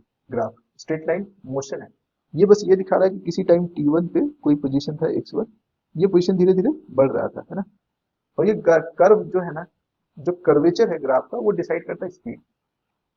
मतलब ये जैसे एक ये कर्व है, दूसरा कर्व ऐसा है, तो आप देख रहे हैं कि यहां से यहां जाने में टाइम में डिस्टेंस में बहुत कम का चेंज आ रहा है, तो वो कम स्पीड से चल रहा है। तो ये जो झुकाव है उसको हम लोग स्लोप बोलते हैं। स्लोप से स्पीड पता चलता है। क्या पता चलता है, इस तरह का ग्राफ अगर दिया हुआ है तो किसी भी पॉइंट पे ऐसे टेंजेंट ड्रॉ करते हैं। इस टेंजेंट का जो स्लोप होगा, ये जो एंगल है tan थीटा, उसका जो वैल्यू होगा वो क्या बताता है, rate of change of x, है ना। और वो इंस्टेंटेनियस वेलोसिटी उस पॉइंट का बताएगा।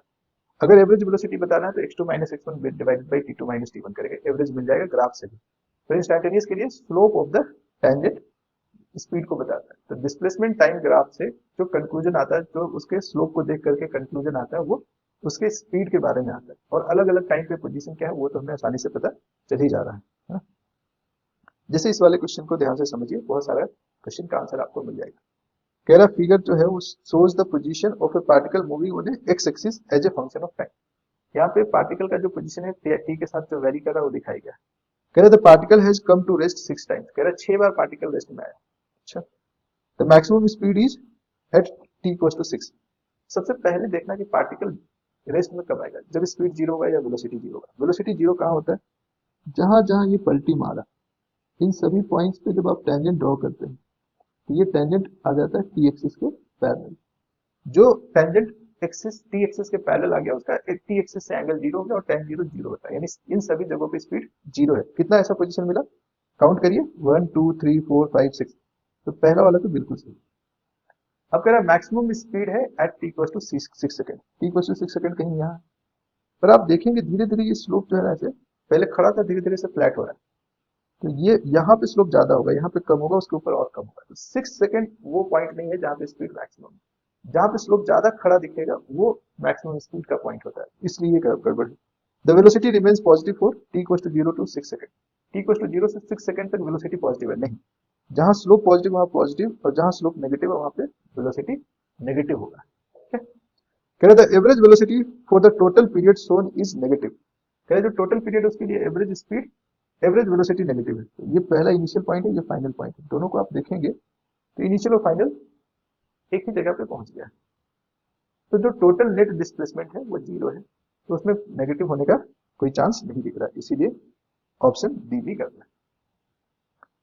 तो आप समझ गए होंगे कि कैसे इंटरप्रेट करना है। स्लोप देख करके स्पीड पता करते हैं, इनिशियल और फाइनल पोजीशन देखेंगे, वो अगर डिफरेंस पॉजिटिव आ रहा है तो पॉजिटिव स्पीड रहा होगा एवरेज, और अगर डिफरेंस नेगेटिव आ रहा है तो नेगेटिव स्पीड रहेगा। जो एवरेज स्पीड की बात होगी, एवरेज वेलोसिटी की बात होगी, सॉरी करेक्ट कर लीजिएगा, स्पीड नेगेटिव नहीं होता है, वेलोसिटी है जो नेगेटिव या पॉजिटिव हो सकता है। तो अगर डिस्प्लेसमेंट पॉजिटिव है तो वेलोसिटी भी पॉजिटिव, और डिस्प्लेसमेंट नेगेटिव हुआ है तो वेलोसिटी भी नेगेटिव होगा। अब इस वाले ग्राफ को देख के दिमाग में क्या आ रहा है बताइए, एकदम स्ट्रेट लाइन चला जा रहा है, टाइम बढ़ रहा है डिस्प्लेसमेंट बढ़ रहा है, टाइम बढ़ रहा है डिस्प्लेसमेंट बढ़ रहा है। आप देखेंगे जब हम यहाँ से यहाँ बराबर बराबर टाइम ले लीजिए, जैसे बराबर बराबर टाइम इंटरवल में आप देख लीजिए, ये जो हाइट जा रहा है ना, ये टाइम इंटरवल है डेल्टा टी, ये डेल्टा टी है, और ये डेल्टा एक्स है, ये डेल्टा एक्स है। तो जो बराबर बराबर टाइम इंटरवल में हाइट जो जा रहा है ना वो इक्वल जा रहा है, मतलब कि जो स्पीड है, जो रेट ऑफ चेंज है एक्स का, वो कांस्टेंट है। या फिर अगर आप टेंजेंट ड्रॉ करेंगे किसी भी पॉइंट पे तो सब टेंजेंट इसी स्ट्रेट लाइन से मैच कर जाएगा और सबका स्लोप सेम है। इससे क्या समझ में आया कि v कांस्टेंट है। बात समझ गए। इस ग्राफ को देख के क्या समझ में आ रहा है, इस ग्राफ को देखिएगा तो टेंजेंट यहाँ पे लेंगे तो ये थोड़ा फ्लैट है, ये थोड़ा खड़ा हुआ है, ये और थोड़ा खड़ा हो रहा है, ये और खड़ा हो रहा है, मतलब जो स्लोप का टेंजेंट है वो इंक्रीज कर रहा है। टेंजेंट इंक्रीज कर रहा है मतलब v इंक्रीजिंग और पॉजिटिव भी है ना, स्लोप पॉजिटिव है, v इंक्रीजिंग है और पॉजिटिव है। इसका मतलब क्या है, एक्सेलरेशन पॉजिटिव है, v भी पॉजिटिव है, एक्सेलरेशन भी पॉजिटिव है, तभी v बढ़ता हुआ दिखेगा। तो यहाँ पे ये एक्सेलरेटेड मोशन है। पहले वाले केस में क्या था, पहले वाले केस में एक्सेलरेशन जीरो था, दूसरे वाले में एक्सेलरेशन पॉजिटिव है और v इंक्रीजिंग है ना। और इस तरह के कर्व को हम बोलते हैं कॉनकेव अप, ऐसे ऊपर की तरफ ये कॉनकेव वाला पार्ट खुला हुआ है। इस वाले को बोलते हैं कॉनकेव डाउन। इसमें देखिए क्या हो रहा है, पहले स्लोप बड़ा था, फिर स्लोप छोटा हुआ, आगे बढ़े तो और छोटा हुआ, यानी स्लोप घट रहा है मतलब स्पीड घट रहा है, वेलोसिटी घट रहा है। वेलोसिटी क्या है, डिक्रीजिंग, और वेलोसिटी पॉजिटिव भी था, हमेशा स्लोप पॉजिटिव है तो पॉजिटिव भी था। तो एक्सेलरेशन कैसा रहा होगा, v पॉजिटिव है और घट रहा है, तो एक्सेलरेशन यहाँ पे नेगेटिव होना चाहिए। एक्सेलरेशन क्या होना चाहिए, नेगेटिव होना चाहिए। तो जहां भी कॉन्केव डाउन कर्व बनता है डिस्प्लेसमेंट का, वहां पे हम बोलते हैं कि एक्सेलरेशन जो है वो वेलोसिटी के उल्टा है, यानी कि रिटार्डेशन हो रहा है। एक्सेलरेशन वेलोसिटी के उल्टा है, नेगेटिव एक्सेलरेशन। तो धीरे धीरे आप देखेंगे स्लोप घट रहा है। रिटार्डेशन के सिर्फ नहीं कहेंगे, कॉन्केव डाउन है मतलब नेगेटिव एक्सेलरेशन है, v डिक्रीज कर रहा है। कुछ केसेज ऐसा भी होगा जिसमें जैसे ये ऐसे मुड़ गया मान लीजिए, तो स्पीड आप देखेंगे तो धीरे धीरे इंक्रीज कर रहा है बट नेगेटिव में इंक्रीज कर रहा है। तो एक्सेलरेशन भी नेगेटिव ही होगा, इस केस में भी एक्सेलरेशन नेगेटिव है, v भी अपना नेगेटिव है, पर मैग्नीट्यूड इंक्रीज कर रहा है, स्पीड इंक्रीज कर रहा है। v के साथ अगर हम v को डिक्रीजिंग कर रहे हैं, मतलब नेगेटिव में और नेगेटिव होना डिक्रीजिंग ही माना जाएगा। ठीक है, इस वाले क्वेश्चन को ट्राई करते हैं। कह रहा particle shows distance time curve as given in this figure. इस फिगर में जैसा दिखाया गया वो डिस्टेंस टाइम कर्व है। The maximum instantaneous velocity of the particle is at around the point A B C D में किस पॉइंट के पास मैक्सिमम इंस्टेंटेनियस वेलोसिटी होगा। तो जहां स्लोप बड़ा होगा वहां होगा। 1 पे स्लोप तो कुछ ऐसे है, बी पे स्लोप करेंगे थोड़ा खड़ा हुआ, सी पे थोड़ा और ज्यादा खड़ा दिख रहा है और डी पे फिर झुक गया। स्लोप सबसे ज्यादा खड़ा कहां दिख रहा है, सी पे, और सी दिया गया ऑप्शन डी में। पॉइंट सी पे हम कह सकते हैं कि इंस्टेंटेनियस वेलोसिटी ज्यादा होगा। अब देखिए वेलोसिटी टाइम ग्राफ अगर दिया है तो उसको कैसे इंटरप्रेट करेंगे। एक एक्सिस पे रखेंगे v और दूसरे पे t को रखेंगे, तो ये भी टेढ़ा मेढ़ा सीधा कुछ भी हो सकता है ना। अब इसका टेढ़ा होना कितना टेढ़ा है, इसका जो स्लोप है वो क्या डिसाइड करता है। तो ये जो dv बाई dt है जिसे हम एक्सेलरेशन कहते हैं, इस ग्राफ में स्लोप ऑफ दी टेंजेंट है, और v dt का जो इंटीग्रेशन होता है वो डिस्प्लेसमेंट होता है। कैसे इंटरप्रेट करना है, अगर एक्सेलरेशन चाहिए तो टेंजेंट ड्रॉ करिए, स्लोप ऑफ द टेंजेंट जो होगा वो एक्सेलरेशन को बताएगा, और डिस्टेंस चाहिए जिस टाइम इंटरवल में, मान लीजिए t1 से t2 में, तो इस कर्व के अंदर जो एरिया आएगा t1 से t2 के बीच में, ये डिस्प्लेसमेंट को बताएगा। और यहाँ पे मान लीजिए थीटा एंगल बन रहा है तो tan थीटा जो है वो एक्सेलरेशन को बताएगा। सीधा मीनिंग है, वेलोसिटी टाइम ग्राफ है, टेंजेंट डिफरेंशिएशन को बताता है, v का डिफरेंशिएशन क्योंकि एक्सेलरेशन होता है तो यहाँ पे tangent slope of the tangent जो है वो एक्सेलरेशन को बता देगा, और इंटीग्रेशन जो है वो डिस्प्लेसमेंट को बताएगा। डन। एक सवाल कर ले इस पे, कह रहा variation of velocity of a particle moving along the straight line is illustrated in the figure. The distance transversed by the particle in 4 second is. 4 second में कितना डिस्टेंस वो चला होगा। तो 0 से 4 सेकंड में जो एरिया आएगा उसको पता करना। तो यहाँ पे देखिए हाइट है 20, बेस है 1, तो 1 इंटू 20 इंटू हाफ, ये 10 मीटर का एरिया हो गया। ट्राइंगल का एरिया पता कर लिया, ये 20 इंटू 1 है, यहाँ से यहाँ बेस 1 है और हाइट 20 है, रेक्टेंगल है तो 20 इंटू 1 20 हो गया एरिया। इस वाले एरिया की बात करें तो 10 इंटू 1 10 है, और ये 10 इंटू 1 इंटू हाफ, ये 5 हो गया, और ये वाला एरिया भी 10 हो गया। सारे एरिया को जोड़ दीजिए, आपको टोटल जो डिस्टेंस चला है वो मिल जाएगा। अब कई बार ऐसा होता है कि वेलोसिटी नेगेटिव रहता है तो ग्राफ टी के नीचे भी रहता है, तो नेगेटिव वेलोसिटी में उल्टा चलेगा, उस उल्टे वाले एरिया को माइनस करेंगे तब डिस्प्लेसमेंट निकलेगा। पर डिस्टेंस के लिए उल्टा चले या सीधा चले सबको जोड़ देना होगा, बस ये ध्यान रखिएगा। अभी ऐसा कुछ नहीं उल्टा सीधा, तो सबको जोड़ना है, और डिस्टेंस पूछा है तो सिर्फ जोड़ना ही है, नीचे एरिया हो या ऊपर उससे मतलब नहीं है। डिस्प्लेसमेंट में कभी कभी कंफ्यूजन हो जाता है कि कभी कभी ग्राफ ऐसा भी रहता है कि कभी ऊपर है कभी नीचे है। ऊपर जो है वो पॉजिटिव डिस्प्लेसमेंट को दिखा रहा हो, नीचे नेगेटिव डिस्प्लेसमेंट को, दोनों को प्लस माइनस साइन के साथ जोड़ेंगे जब डिस्प्लेसमेंट लेना होगा। जब डिस्टेंस लेना होगा तो फिर प्लस साइन के साथ ही जोड़ेंगे। अभी तो फिर फिलहाल जोड़ना है 10 प्लस 20 30, 30 40 50, 50 और 5 55। ऑप्शन सी करेक्ट है। डन। इस वाले में वेलोसिटी टाइम ग्राफ दिया हुआ है of particle moving in straight line is shown in figure. The acceleration of the particle at t equals to 9 second is. t equals to 9 second कहां होगा, 9 तो यहाँ है, इधर कहीं होगा। इस पे आपको बताना है एक्सेलरेशन क्या है। Acceleration slope of the tangent होता है, जब टेंजेंट ड्रॉ करेंगे तो यही लाइन बन जाएगा।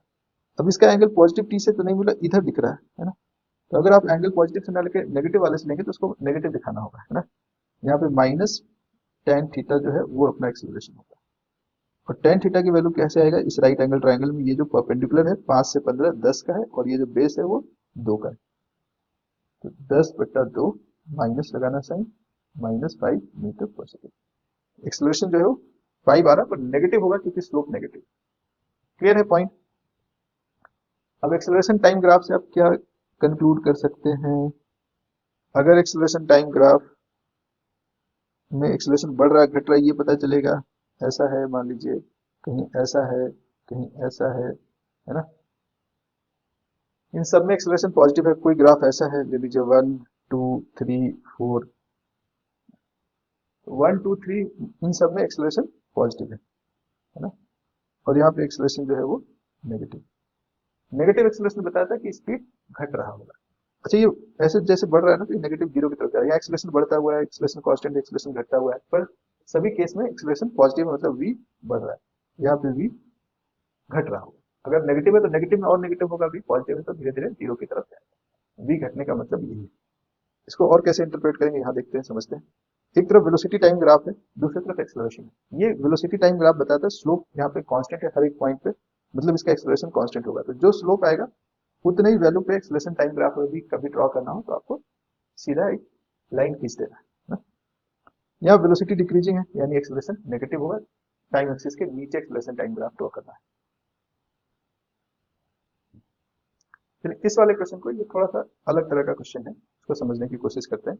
कह रहा all the graphs below are intended to represent the same motion, one of them does it incorrectly. कह रहा कि इसमें से सारे ग्राफ किसी एक ही मोशन को दिखा रहा है, तो इसमें से कोई एक गलत है, वो गलत वाला आपको पकड़ना है।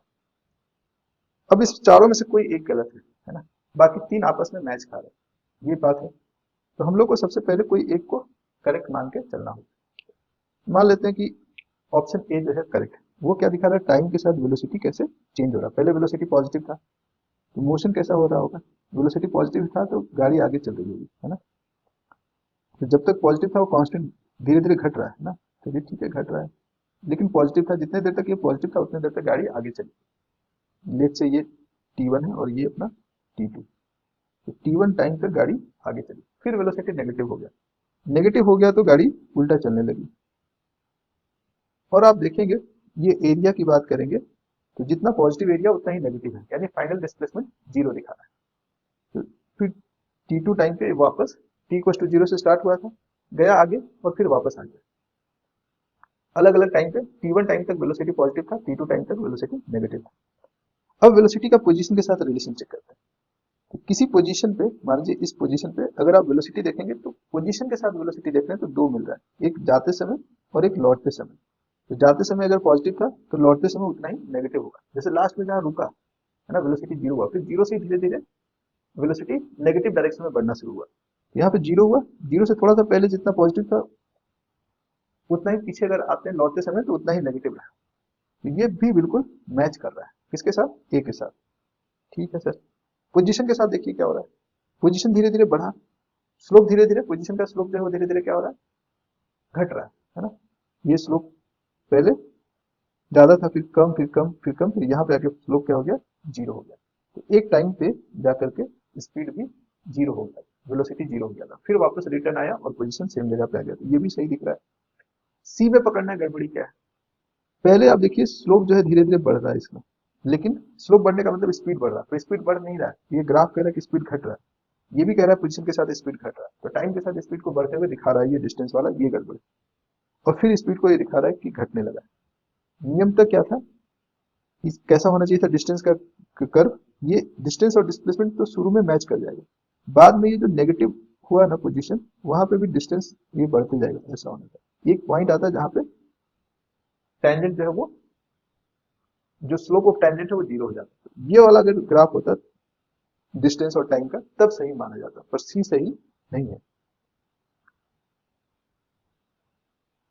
तो आज के क्लास का जो मेन टेक अवेज है, क्या सीखा आप लोगों ने, क्या लेकर के जाना है, उसको समझते हैं।